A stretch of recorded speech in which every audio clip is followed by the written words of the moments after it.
Hi, everyone. This will be an episode to make us think a little bit harder about how would we evangelize certain people. So the title of this episode is How Can We Refute These Jewish Objections to Jesus as Messiah?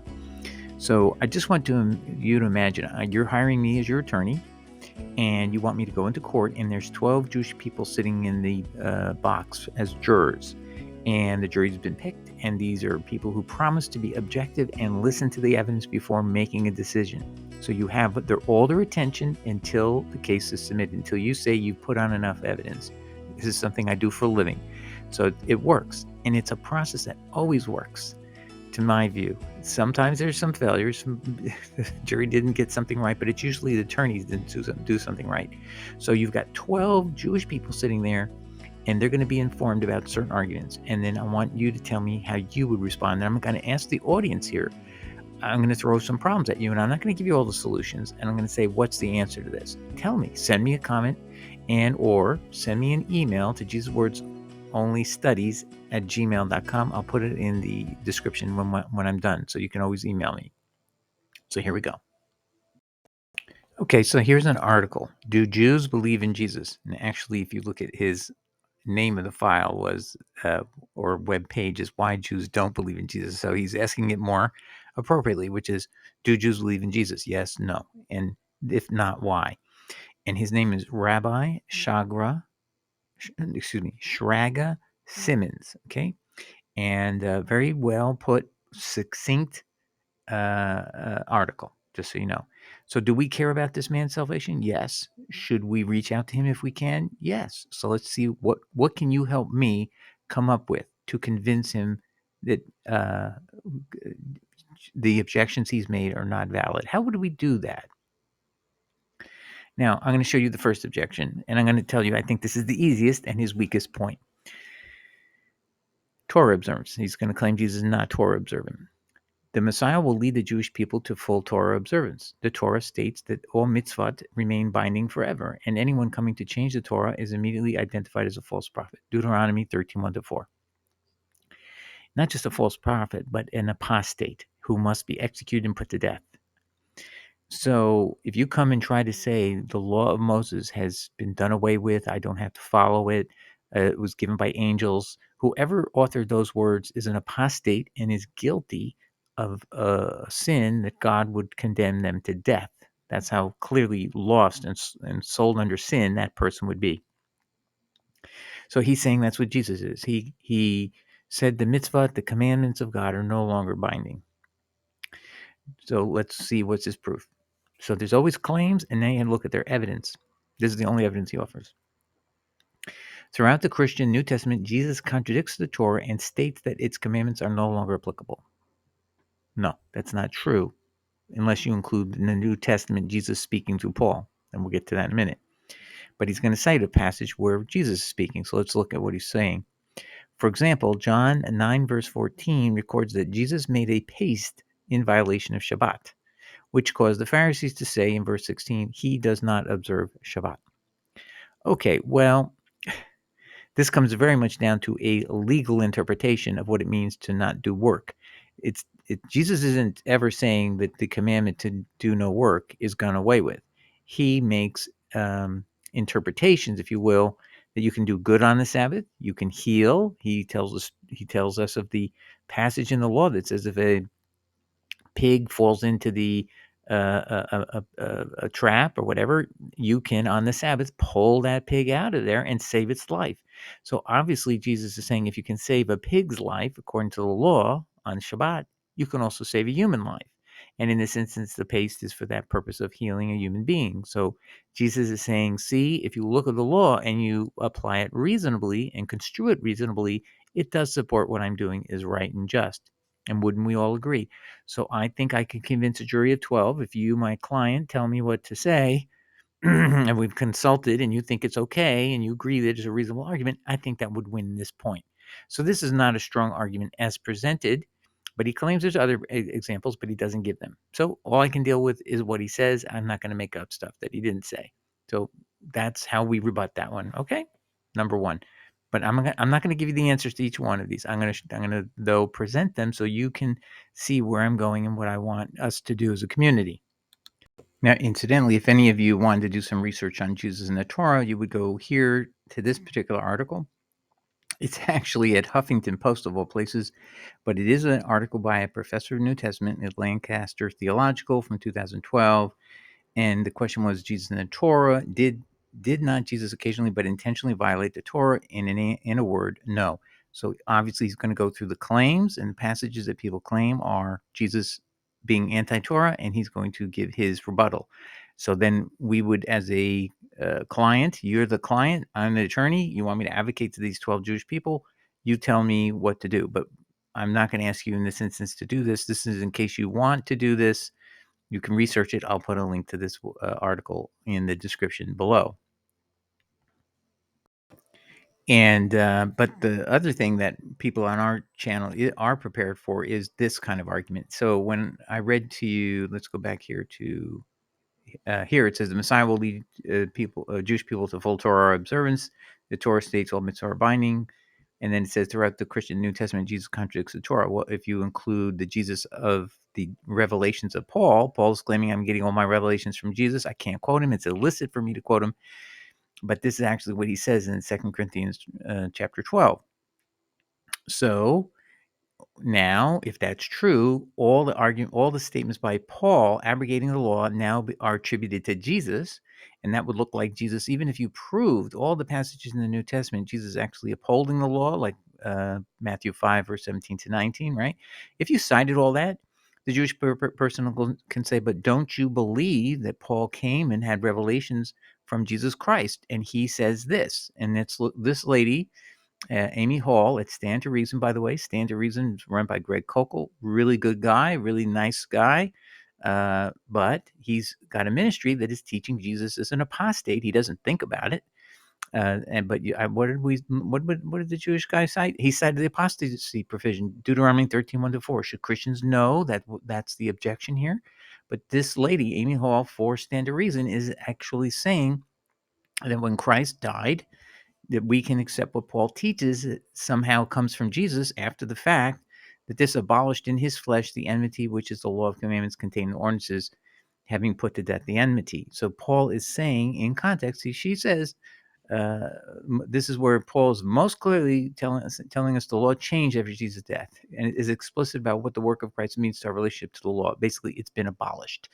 So she does not in herself know anything about the law, that this principle would make Jesus an apostate. And more importantly, to a Jewish person, he would be a fraud, because he came claiming that the law was eternal for all generations. He claimed that it would not go away until heaven and earth passed away. And immediately after he dies and ascends, he comes up with a completely opposite position. That's what they're going to say, and he's a fraud. Now, you and I would say that the people of this channel, we have a rebuttal to that rebuttal, and that is simply that Paul is not a true apostle of Jesus Christ, and his apostasy is his own apostasy, and the early church acknowledged that he was an apostate and expelled him and held him a false apostle.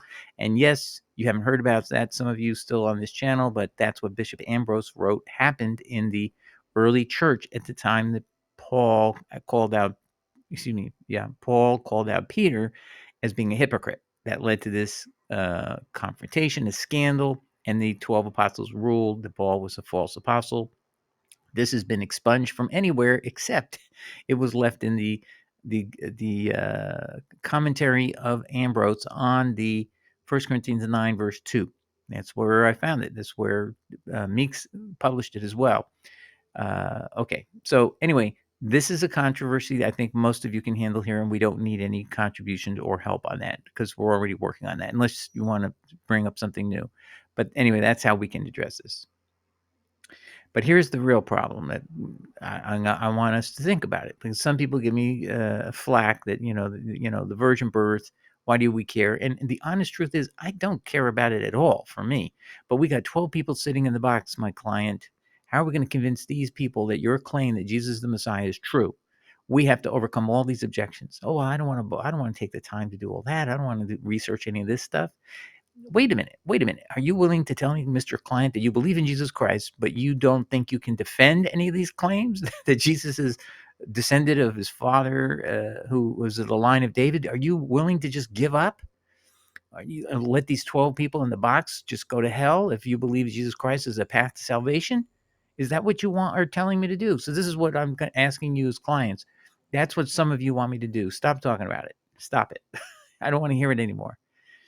I'm exaggerating a little bit, but basically people are saying the virgin birth is such an absolute clear fact. Well, then what are we going to do to 12 people in the box? What are we going to do with them? You're just going to let them go to hell? How would you convince them that a virgin birth happened that is consistent with what God said would be the origin of the Messiah? So let's look at what he says. Now, this is the same guy I mentioned earlier, the rabbi. He says this, and very well put, very succinct, and the sites are all here, so you can look these sites up.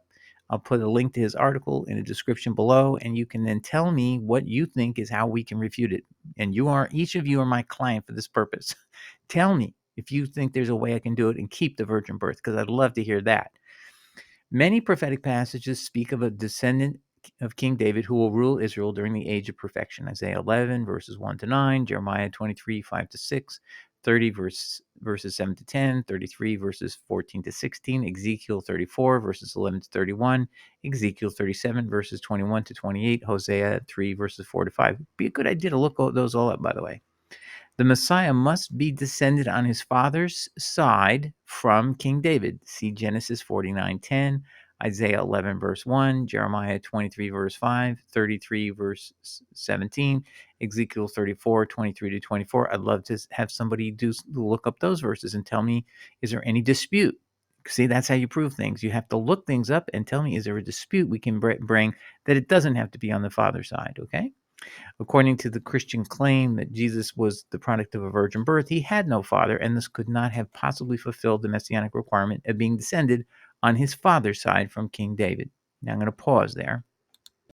All right, and for this, this rabbi called on another rabbi, Rabbi Skobach, to provide some research. So at the end of these footnotes, we'll see that Skobach is the one who's written up this part of it.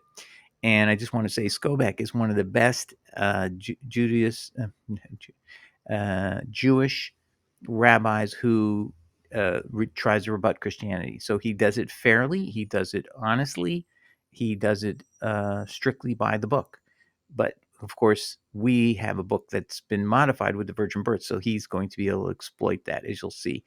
So anyway, let's just go see, though. Can we hold on to the virgin birth and defend against his very well stated claims? Okay, so again, we've got 12 Jewish people in the box. They're the jurors.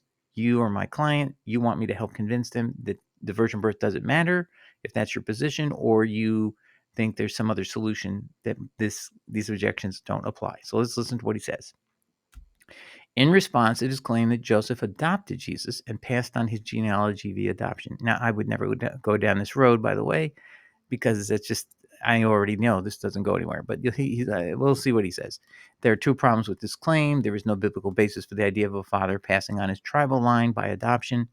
A priest who adopts a son from another tribe cannot make him a priest by adoption. I just want to pause there.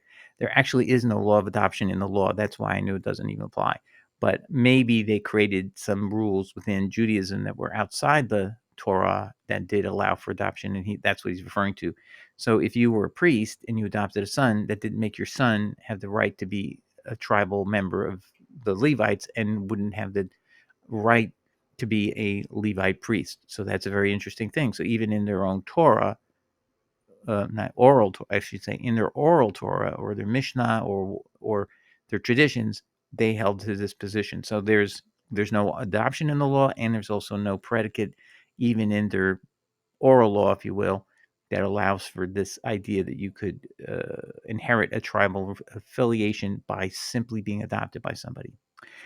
Part B, he says, Joseph could never pass on by adoption that which he doesn't have, because Joseph descended from Jeconiah. Now, this is another argument I think I have the solution to, Matthew 1, verse 11. So this is as it's written in our current New Testament.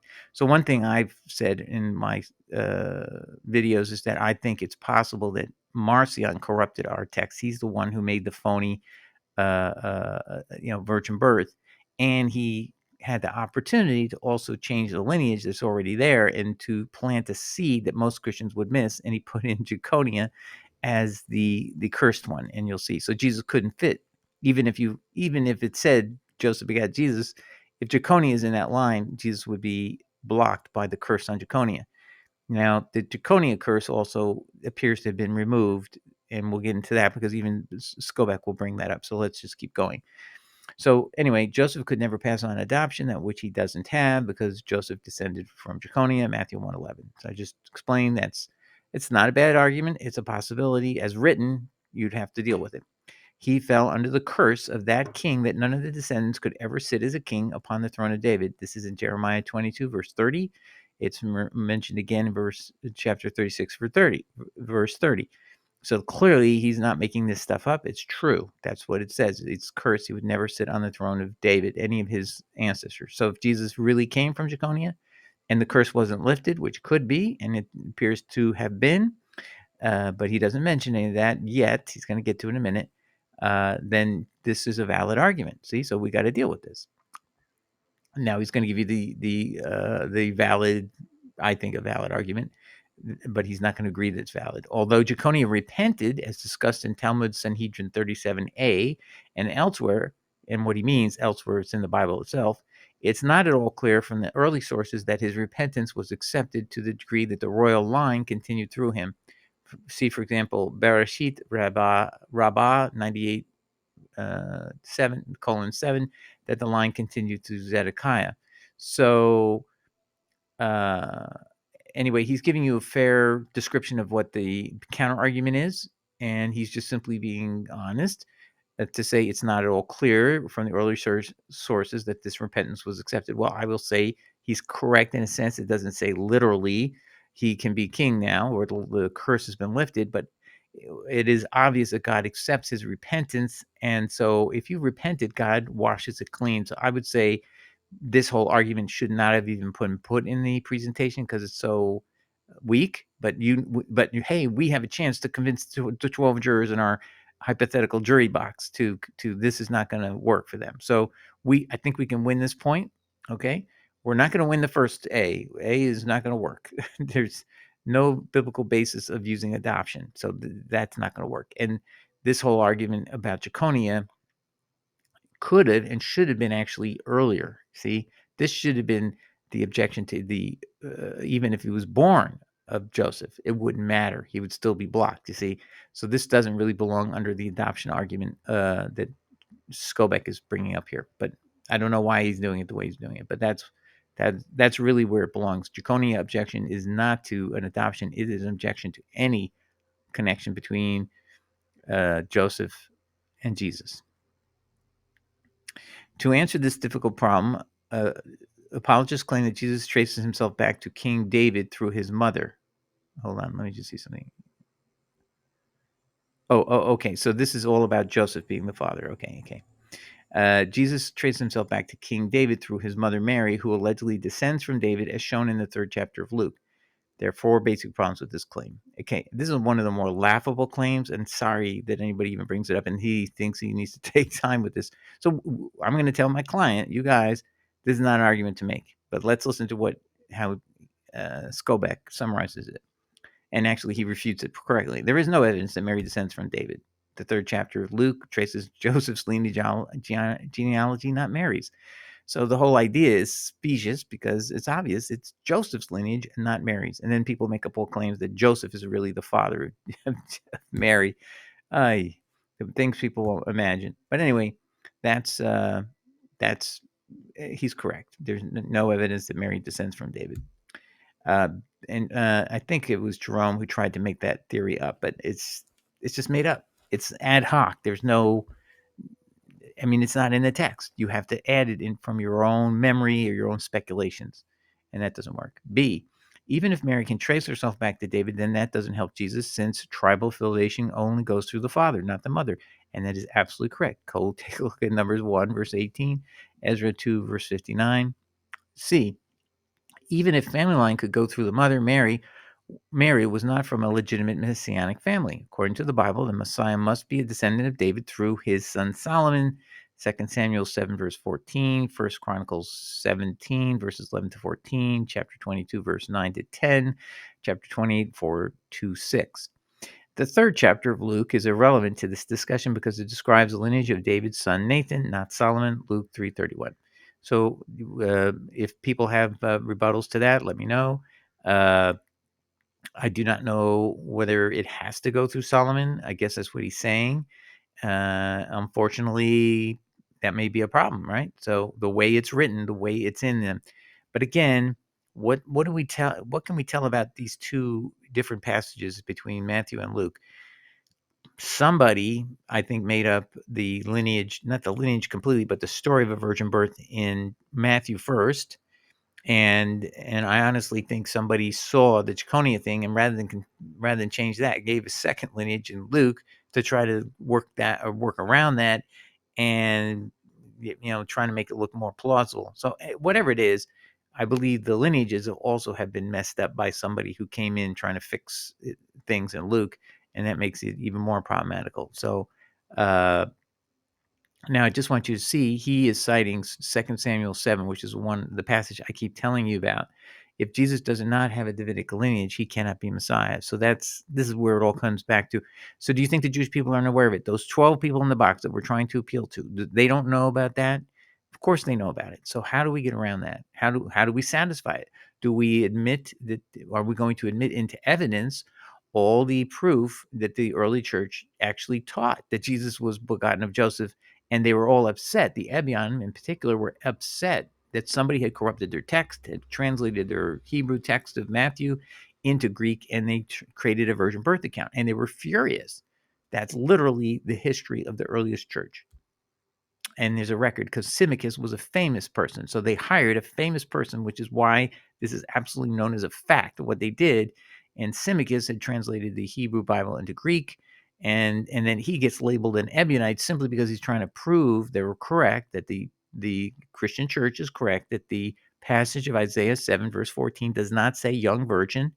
And it was mistranslated by this translator to be virgin, and then he makes a concocted story up to go with it to make it sound plausible. And that's the whole premise of the hiring of Symmachus and his being labeled an Ebionite, only simply for his giving his 2 cents that as an expert in Hebrew, that the word for virgin is not there in the Hebrew, and it's the word meaning only young woman. So this is an issue that still, even to this day, is debated by Christians. And I went to a Christian church where they said emphatically, "Oh no, the word for young woman also meant young virgin." No, it doesn't. No, it did not. And the way we know that is it was historically even documented by our own Ebionite church early on how strongly it did not mean anything like the Greek word translated for it. Parthenos in Greek does mean virgin, but that's a wrong, mistaken translation. So Symmachus, a top expert, was willing to say at that time. This continues. So what is this? To answer this difficult problem, apologists claim that Jesus traces himself back to King David through Mary. So D is part of the same argument. Luke 3:27 lists Shealtiel and Zerubbabel in his genealogy. These two also appear in Matthew 1:12 as descendants of the cursed Jeconia. If Mary descends from them, it would also disqualify her from being a messianic progenitor.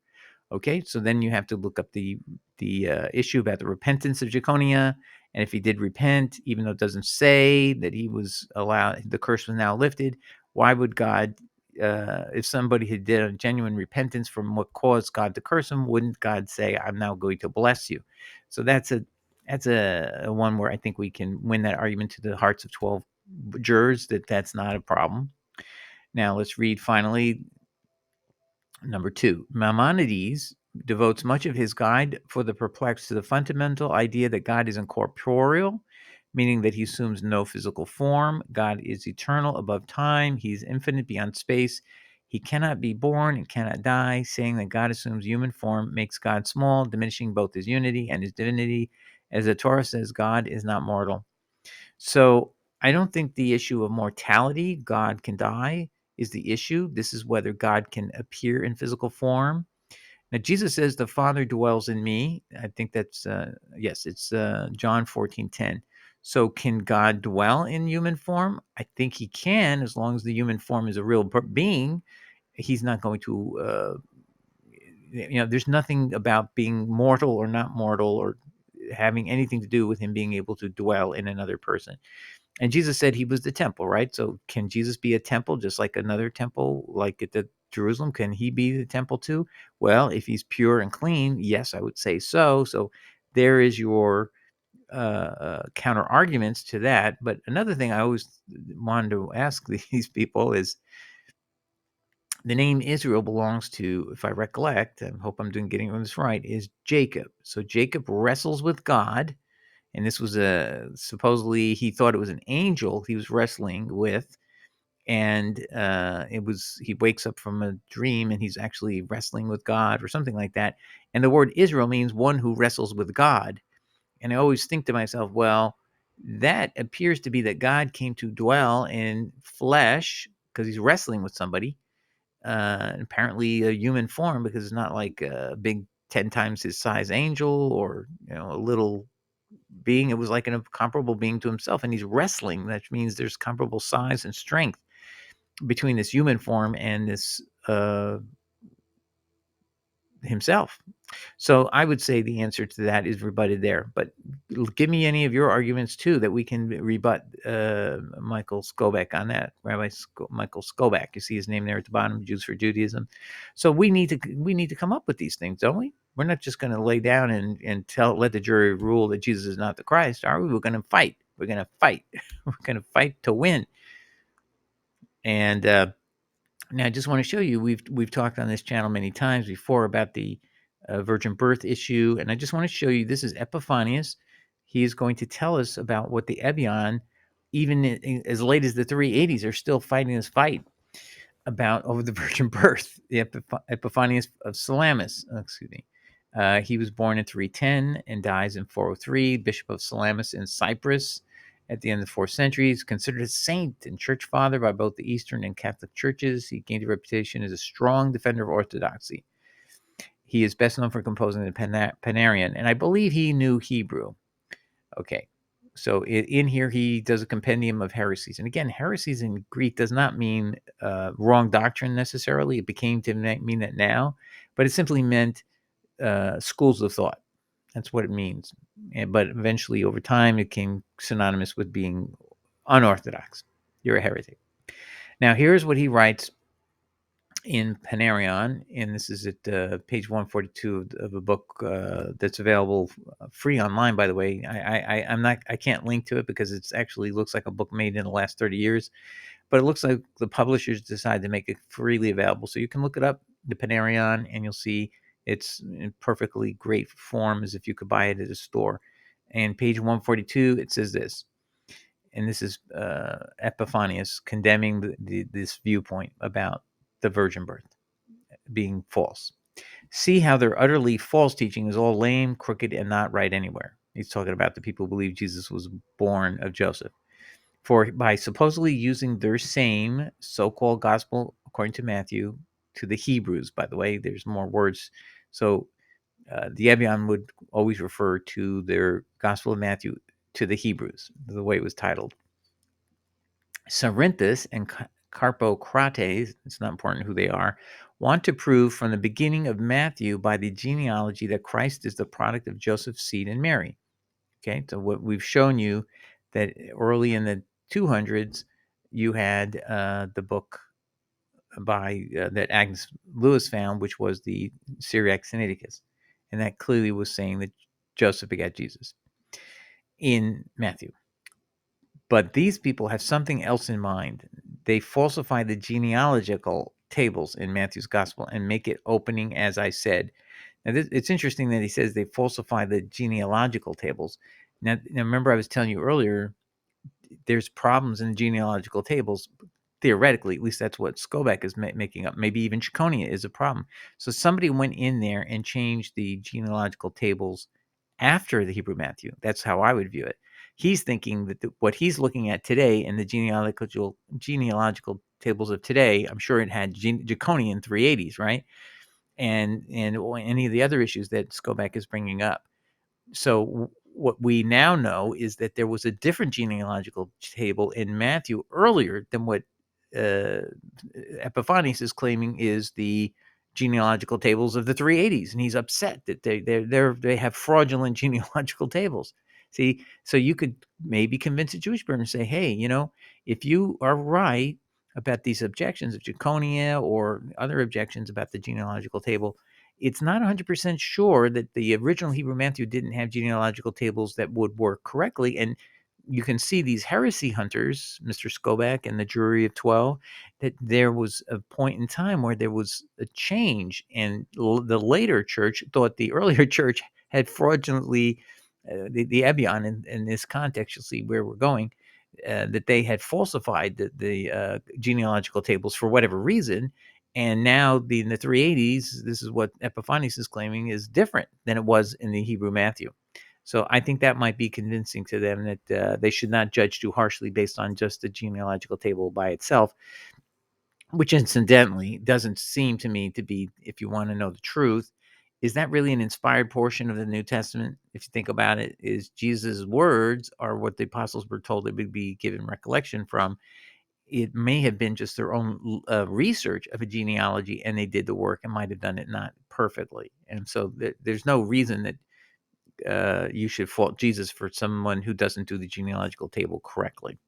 The one thing we do know is that James's brother was accepted as a Davidic heir by all Jews in Jerusalem, and that they allowed him to actually officiate as if he was the high priest on the high holy days, because none of them liked the allegedly true high priest. They didn't accept because he was appointed by Rome, Herod in particular, and so they really rather have this wonderful worship, this man that everybody revered and respected, which was Jesus' brother. Incredible as that may sound, he was very popular among all the Jews at Jerusalem after the death of Jesus. And a large reason why Jews came to Jesus was by the influence of James, and just his beautiful spirit is just was appealing to everybody. And so they wanted to follow him, and they knew that James was a Davidic heir. So why would they respect him as Davidic heir unless they all had known through the genealogies tables that did exist at that time that he was a true legitimate Davidic heir? But I digress. Anyway, so they falsify the genealogical tables in Matthew's gospel and make it opening, as I said, it came to pass. So this is the first lines of the gospel of Matthew when you go to the Hebrew Matthew. It came to pass in the days of Herod, king of Judea, in the high priesthood of Caiaphas, that a certain man, John, by name, came baptizing with the baptism of repentance in the river Jordan. End of quote. And so on. And then he says this is because they maintain that Jesus is really a man, meaning he was born of a marital union of a man and woman, as I said, but that Christ, who descended in the form of a dove. Now you have to know that in the baptismal accounts, you remember it says a dove comes to come to rest on Jesus. That's not how it reads in the Hebrew Matthew. You'll read what he's going to say here. Has entered him. That's the difference. The dove comes and enters Jesus. Remember, the Father comes to dwell in Jesus. Well, that's what it was symbolizing, as we have already found in other sects. So other sects teach the same thing, that the dove didn't just rest on Jesus' shoulder, it came to dwell in him. So it literally flew inside of him and been united with him. Christ himself is from God on high. See, and these are inserted words that are not necessarily there, so I think we need to be cautious here. So Christ himself is the offspring of a man's seed and a woman. That's all you know for sure, it says. So that is, if you had to appeal to the 12 jurors, you could use this passage, even though it's stated by an enemy of the Ebionites, as proof positive that the genealogical tables had been tampered with by 380, and the church of 380 thought they had the right tables, but the church obviously of the first and the earliest period probably had the right tables, and so we shouldn't judge that too harshly. And if they believe that Jesus is of human flesh, of the offspring of Joseph and Mary, as it says twice here in two different ways, means that Jesus does have a Davidic lineage that can survive this criticism that you see in this passage. There's a little bit more here to tell you about. 17:1, but he is of Panarion by Epiphanius in 380. but he is making a completely false accusation. This horrid serpent, with his poverty of understanding. So they're now accusing them of being false for claiming that Jesus is a man, although that's exactly what Jesus said. I'm a man. He says that in John chapter 8. I'm a man who told you blah, blah, blah. It's right in chapter 8 of John. Okay. For Ebion, translated from Hebrew to Greek, means poor, and that's correct. For truly he is poor in understanding, hope, and actuality, since he regards Christ as a mere man, and thus has come to hope in him with poverty of faith. So, you can tell the 12 people in the boxes. You can see the Church of 380, after their corruption due to Constantine creating a pagan view of God, view of Jesus, and trinity of multiple gods and a single Godhead. I mean, this is where they went to the point where they were condemning the earliest church, which believed in one God and Jesus is the Son of God. They're now being condemned, this Ebion. So you 12 jurors should be sympathetic to the position of the Ebionites, is that Jesus doesn't belong, and therefore Jesus doesn't belong to be thrown in the trash bin of history, because the Gentile church of the 380s did not realize they had been conned out of a very important fact, which is Jesus had to have Joseph begat Jesus, or otherwise Jesus cannot be the Messiah, and they're all following a false Messiah. So this is why I think the 12 jurors in the box would say, you know what, maybe you're right. Maybe we shouldn't judge Jesus harshly because he didn't have a virgin birth according to the earliest church. And the later church made it orthodoxy that he had to had a virgin birth, because that's the only way they couldn't imagine he could have been God at all. So and that would be a fair argument that I think any reasonable juror, Jewish juror in particular, could accept as true. Let's continue. They themselves, if you please, boastfully claim that they are poor because they sold their possessions in the apostles' time and laid them at the apostles' feet and went over to a life of poverty and renunciation, and thus they say they are called poor by everyone. Now, there was some truth to that, but what does that have to do with anything? They were sharing all their goods and possessions. And let's finish up here. But there is no truth to this claim of theirs either. He was really named Ebion. Oh, okay. So now they want to insult him. That the name of the group, even though it meant poor, actually his name was Mr. Poor. And they didn't really have this charity towards one another. It wasn't a real thing, even though it's in the book of Acts chapter 2. We're going to just dismiss that. And that's not true. And therefore, I mean, they don't even, this shows you by 380, the church doesn't even know this was the original church's name, Ebion. And that's what even Jerome says in his commentary in Galatians, that Paul said to remember the poor at Jerusalem really meant to remember the church at Jerusalem. And then finally, I suppose the poor wretch was named prophetically by his father and mother. So now he slandered him, saying he's using poor now as a slander. His parents allegedly called him Ebion from birth in order to say how poor he was in every way, like in a bad way. See, this is just the hostility is there, and you could tell the 12 people in the box. You can just see all the anti-Semitic hatred of the Catholic Church that all happened later and killed millions of your people, killed tens of thousands in the Inquisition. All right, so that's the end of the episode. If you have any refutations to the arguments of this rabbi on the descendant of David issues, I'd be very much appreciative to hear about that. And you have to consider also the footnotes, which came from Skoback. And I made some comments. Some of them I don't think are that important, but take a look at all of them. And then get back to me if you have any information that you think can be reconciled, that we can have a virgin birth and it will not destroy the Davidic lineage of Jesus. Or are they correct from what you researched? You can see when you look at the passages that no, it doesn't say what they claim it says. So that let's help each other out here. And the ultimate conclusion I think we're going to end up with is we have to try to disprove the virgin birth account. So again, I don't really care. Like I said, I'm going to believe in Jesus whether the virgin birth wasn't true or not. But a Jewish person has to protect the Bible. Okay, they're the custodians of the Hebrew Bible, so they're going to say, hey, if it doesn't satisfy our criteria, we're not going to believe. So then they have every right to do that. See, and that's the problem for them. And yet we think, but we also have to deal with the fact that they could evangelize back at us and say, hey, you should just give up Jesus. So how are we going to say to them, why do we still follow Jesus? So ultimately, If you want to convince them, you have to be willing to be refuted on your own viewpoint. See, and that's the whole problem. So, I want to evangelize them, but if I'm wrong, I'm gonna have to be honest. If they refute Jesus and they can prove there's no way he could be the Davidic Messiah, and there's no textual lineage I can cite in support, well, then I would have to deal with that fact, right? You can't just pretend like you don't hear the other side speaking. All right, God bless everybody, and I'm looking forward to getting some information. And look for here, I'm going to post it on a slide. Okay, I got it. My email, it's JesusWordsOnlyStudies@gmail.com. I'm going to leave it up in the closing credits so you can keep looking at this as we sign off. Okay, God bless everybody. Take care. Ciao. Bye.